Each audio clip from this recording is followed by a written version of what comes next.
शांति बनाए रखे। आप लोग के बीच आ रहे हैं चंपारण।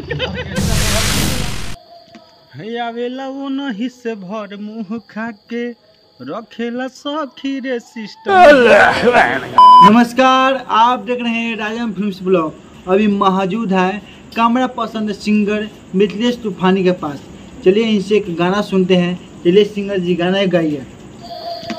आवेला वो नहीं से भर मुंह वाह क्या लड़का है, वेरी हैंडसम बॉय। महिला के कि 2 मिनट में हमरो मशीनिया कोई दिलाई गरम कि जब हो खेला सबेर तब बथेला बदन खाके कमला पसंद खाके कमला पसंद मारे दाना दोन खाके कमला पसंद पिया मारे दाना दोन खाके कमला पसंद का लाल मिथिलेश तूफानी जी।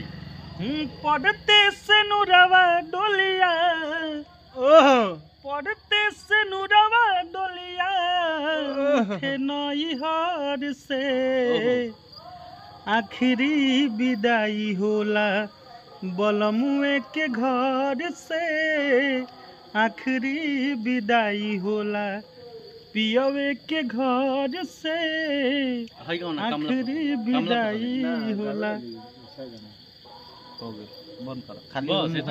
खाली एगो मुखड़ा गा